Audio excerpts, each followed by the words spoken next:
Discover a New Future presents Tips for Eating Healthy on a Budget or on the Run with our friendly ShopRite Dietitian, April Crowley. In our earlier segment, we talked about color matters. Well, the type of food that we eat, if it's fresh, frozen, or canned, does matter also, right?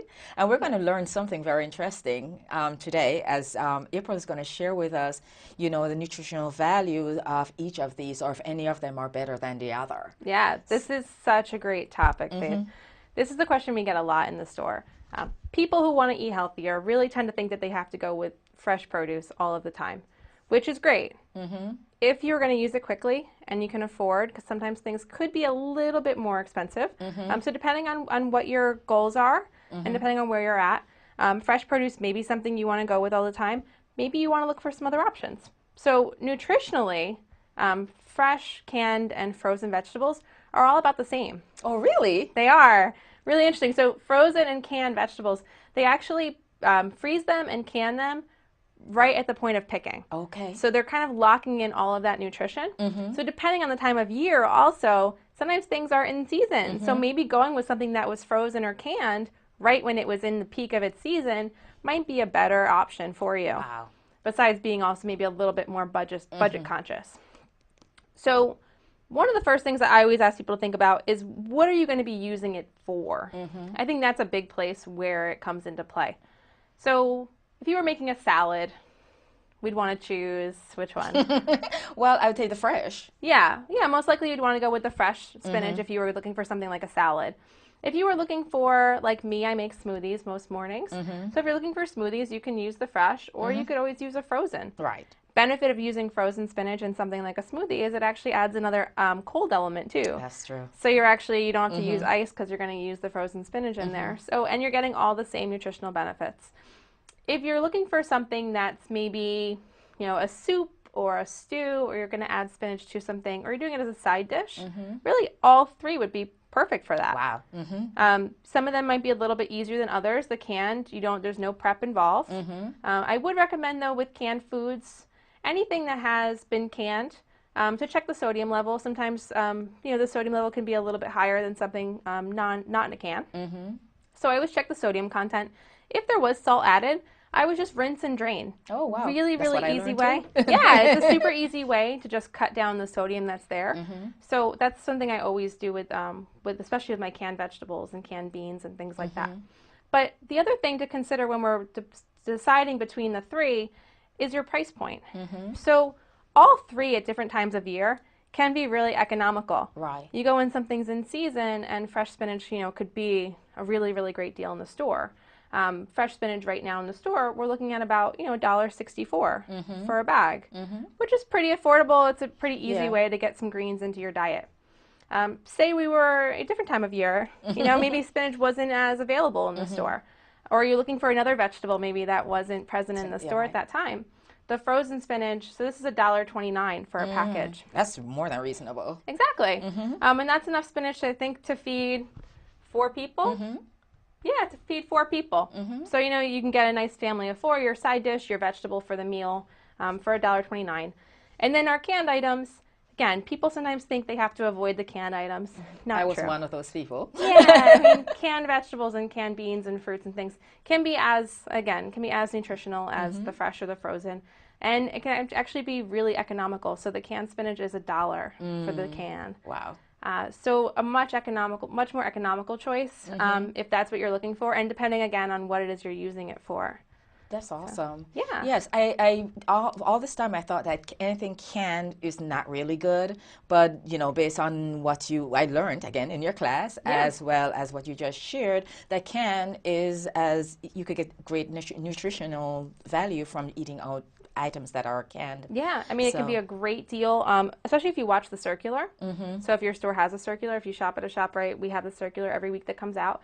So keeping an eye in there. A lot of times we have things like the can sale going on, and you can get really great deals on canned vegetables, canned beans, and fruits and things. So just a really, really good option, a good reminder. And it's a good thing, too, to keep in your pantry. So the other thing where we think about is if you're not going to use, say if you buy fresh spinach and you're not going to use it right away, then, you know, it's going to go bad very exactly, fast. it's going to go bad. And then, you know, maybe that wasn't the best use of your money. Frozen spinach lasts for about 8 months in the freezer. Canned spinach can last for about a year in the pantry. So especially if you're trying to plan ahead, these can be great options to have on hand. What we're going to talk about today is understanding the label. So often we hear people say, read the label. But you could be reading something, but you don't really understand what it's saying to you. Yeah. So if you could, April, just go through reading a label, the components, etc., that would be awesome. Yeah, absolutely. So what you said is so true. A lot of people either don't read labels, or they read labels, but they don't really understand what it's actually telling them. So, you know, really you're not getting the full benefit of what the companies are putting on there for you. So the first thing we want to look at when we look at a nutrition facts label, again, you know, this is on packages, just flip them over. We're going to find our label. So the first thing we want to start with is the serving size. So the serving size tells you what all of the calories and all of the nutrients below are actually based on, what portion size. And then underneath that is also servings per container. So this also tells you, gives you a kind of a reminder of how many servings you should be getting out of the package. So a good way to think about this is if the serving size on this is a cup, say you eat 2 cups, say you eat the whole package, you know, looking to see what you're actually getting, you know, in that bowl, we have to then actually double everything else on the label. Right. So the calories go from 250 to 500, the fat goes from 12 grams to 24 grams. So it's really easy if you're not paying attention to what the serving size is to kind of get out of control pretty quickly. So that's the first thing we want to think about when we look at a label. We have the calories below that. We always want to pay attention to the calories. Calories, personally, I don't think are the end all. I think counting calories, if that's something you like to do, I think that's fine. But I don't think everyone needs to count calories. I think there's a lot more components that we want to get people to focus on. However, we do know that if you eat a diet with more calories than you need, that is linked to weight gain and a risk of obesity. So we do understand that there is definitely a reason to look at the calories on food. It also has the calories from fat. So these are calories that directly come from the fat in the food. Sometimes people say they want to limit about 30%. Really, I don't have a guideline as far as what you want to limit it to. But it's just kind of, again, being just aware of that number there. The next... Which number should we really focus on? Because there are 3 fat. There's total fat, and then there's saturated and trans fat. So we're moving down there. So the ones that are in yellow, those 3, that's total fat, which can be broken down to saturated fat and trans fat. You also might see unsaturated fat on the label underneath there. And then you have cholesterol and sodium. So those 3 in yellow are the ones that we want to limit. Oh, okay. Okay. So really with fat, trans fat, there really is no dietary need to have trans fat. And there is no actual official recommendation of how much we should be having in a day. The saturated fat, the goal for the day is for it to be less than 10% of your total calories should come from fat or from saturated fat. So, you know, maybe this food is a little above that. So that might make you want to consider what you're eating for the rest of the day. This can just kind of be a good guideline. In the purple, if you see next to it, you see the percent daily values. So these are based off of a basic 2,000 calorie diet. Not everyone is on a 2,000 calorie diet. So this might not necessarily be exact for where you're at, but that's kind of what they base it off of because that's pretty standard for a lot of people. So a quick little rule when you're looking at the percentages there, what we call the 5-20 rule. So if something has less than 5% in that percentage, in that little purple bar there, it's considered low in that item. So when we're looking at things like fat, cholesterol, sodium, that would be maybe a good goal if those are things you're trying to watch to stay underneath that 5%. If you're looking at 20% or higher, that's actually considered high in that nutrient. So if you're looking at one of these items and you know it's over 20% in sodium and you maybe have high blood pressure or you're trying to watch your salt intake, maybe this is something to just think about. So those 3 are the ones we want to watch. We know that fat, cholesterol, and sodium, we know that intake, an increased intake of those 3 is linked with things like risk of heart disease, with high blood pressure, with strokes. So we do know that there are some risks involved with eating a diet that are high in these items. We're going to skip over the carbohydrate. We're going to the items that are in blue. So we have dietary fiber And then we have our vitamins on the bottom, vitamin A, vitamin C, calcium, and iron. So these ones in blue are the ones that we want to make sure we get enough of. A lot of times in this country, we can be a little bit shy on our goals with vitamins and minerals and fiber. So all of these also have percentages next to them. So the same rule applies, that 5-20 rule. If something is less than 5%, it's considered low in that. And these items are ones that we want to try and get enough of. So these would be the ones that you really want to strive to get that 20% or higher. So this item has 20% of calcium, so this would be considered a good source of calcium. Some of the other things on here that don't have percentages I want to point out, trans fat is one, which I already said. There really is no official guideline on how much to have. We just know we want to limit it in the diet. Sugars and proteins also don't have a percentage. Sugars is another one. There really is no official limit of how much to have per day, and there's no recommended of how much you need for a day. So there's no percentage there. If you are trying to watch your sugar and you're looking at a label, a good trick might be to pick up 2 packages and compare, and maybe just go for the one that's lower in sugar if sugar is something that you're trying to watch in there. So suppose this had 20 grams of sugar.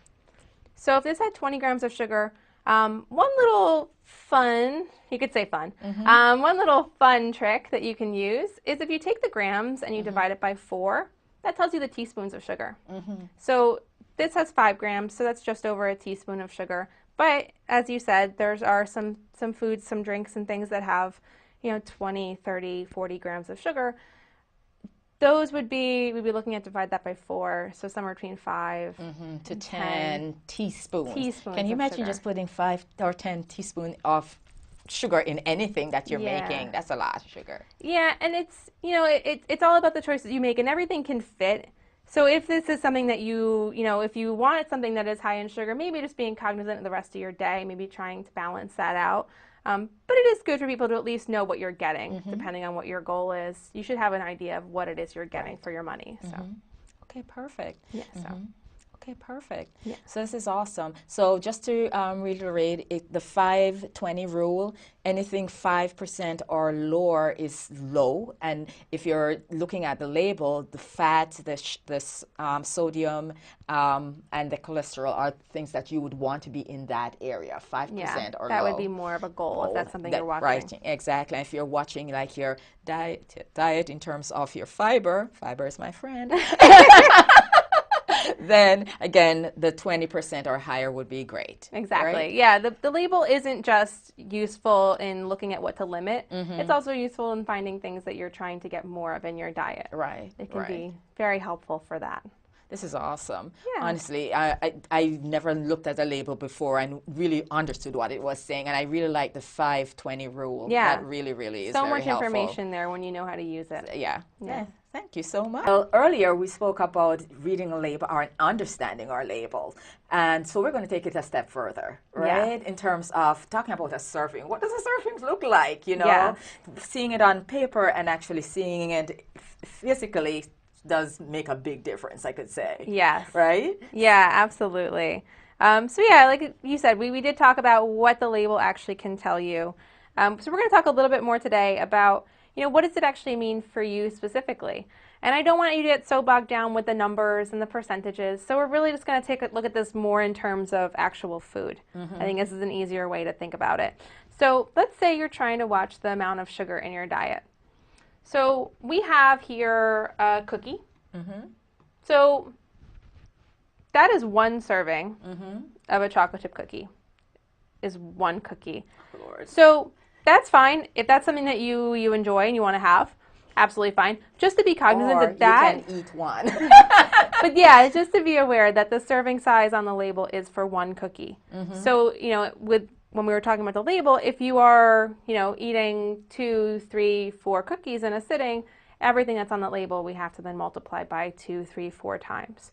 So this isn't an awful cookie. It has 5 grams of added sugar. It has 5 grams of sugar, but it's all because it's a processed food, most of that is added in. And it has 4 grams of fat. For a similar serving, you could also have a cup of, here I have an unsweetened applesauce, which has actually more sugar, has 11 grams of sugar, but there's no added sugar. It's an unsweetened applesauce. So all of that sugar is naturally occurring in the apple, and you are also getting some fiber along with it, so you're getting some added benefits there. You're also getting in there 100% of your vitamin C for the day.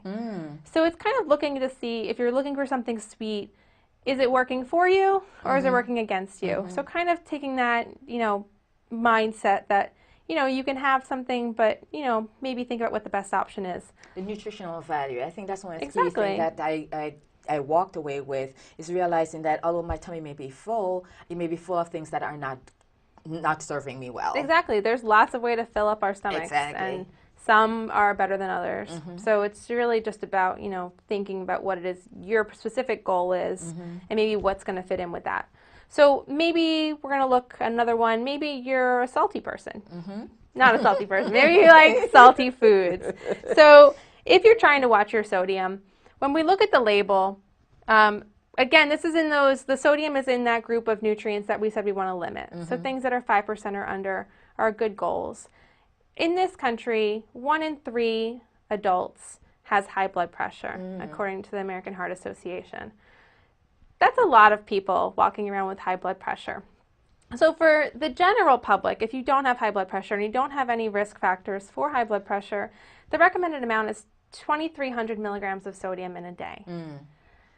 What does that look like? Yeah. It doesn't really mean anything. Yeah. So that's about 1 teaspoon of salt. Oh, okay. So if you poured out about 1 teaspoon of salt, That's what we should have that's your for the salt day. for the day. Wow. Exactly. If you have high blood pressure or you have other risk factors, they do actually recommend that you limit it to 1,500 milligrams a day. So we're looking at less than a teaspoon of salt for the day. So again, if you are someone who likes like a salty snack, we have chips here. Chips are great. Everyone loves chips. Nothing wrong with chips, except for the fact that chips do have a lot of sodium. So these, again, not a particularly bad one. These have 160 milligrams of sodium in a serving, which is 1 serving there in the cup. And it also has 10 grams of fat because they're fried. So that's pretty much what you're getting for your calories there, is 160 milligrams of sodium and 10 grams of fat. Not a lot of nutrition otherwise besides that. Next to that, I have some nuts. So this might be something, if you are like you have salty taste, this could be a better option for you. So this is 1 serving of nuts. It's 100 calories. It has only 15 milligrams of sodium. Wow. In these. Significant more or less. And it has 9 grams of fat, so you're still getting the fat that you were getting in the chips, but it's natural fat that's found in the nuts, which is unsaturated fat, and it can be good. There's a lot of benefits to getting the fat that's in the nuts. It also has 2 grams of fiber and 4 grams of protein. So again, it's just thinking about, what's going to fill you up, for one. Is that 1 serving of the food going to fill you up? With things like our cookies and our chips, are you able to stop at 1 serving? That's true. Or is it going to be 2, 3, 4 servings? So Or the whole that's exactly. So that's something to think about. And again, that's where we came back to the label with the serving size and the servings per container. Really can be, eye-opening for a lot of people to think about. So really, snacks shouldn't be a freebie. We kind of still want to make them work for us. The other thing on the label that we'd mentioned was the fat. So it's recommended in this country that we get less than 10% of our calories from fat. So if you are on a 2,000 calorie diet, that means 200 calories from fat, which is about 22 grams of fat. Doesn't mean much to a lot of people. That's a lot of big numbers and it's a lot of calculations. But what that actually looks like in a cup, this is coconut oil. So that's a little less than 2 tablespoons, which is 22 grams of fat. So if you're using fat and saturated fat, which coconut oil is, in cooking or in eating, that's your fat for the day, based on a 2,000 calorie diet. So something to think about. There's fat in all kinds of foods, and fat has a really essential purpose. We need it to survive. It helps us feel full. It helps us feel satisfied. So it has a lot of really essential roles, but it's still important to kind of keep in the back of your mind how much you're getting and where it's coming from. So this is saturated fat, you said? It is saturated fat Okay. because it's solid at room temperature. Oh, okay. So that saturated fat is our solid, which, it's not too cold in here. So yeah, so solid at room temperature. And then you have your unsaturated fats, which would be liquid at room temperature if we showed those in a cup. Okay. Is there any difference between them in terms, apart from this, one stays solid, one is liquid? There are. So Fat in general, we had mentioned earlier that we want to try and limit in the diet because there is an overall link between a high-fat diet and some certain health conditions. But saturated fat definitely puts you, having a diet high in saturated fat puts you more at risk for certain health conditions. Okay. High saturated fat diets do raise your LDL, which is your bad cholesterol, they call it. While diets that are high in unsaturated fats can actually, certain unsaturated fats can actually help raise your HDL, which is your good cholesterol. That's good. And can be more beneficial. So, you know, both are present in a lot of foods. About moderation. Exactly. So it all really comes back to moderation and just being, you know, just being knowledgeable and being educated about what it is that you're getting. Right. This is really awesome. key. So if people want to hear more about this, because I mean, we could be talking about this for weeks. You know, there's so much for each of these different food types. How could they reach you? So if anyone wants to find out more information or they want to see a dietitian, they can go on to shoprite.com/wellness and click on health events and find a dietitian in the store near them. Or they can call 1-800-ShopRite and look for a dietitian near them. Okay, perfect. Sure. Thank you. Thanks again. Another wonderful, informative show. Thank you very much. All right.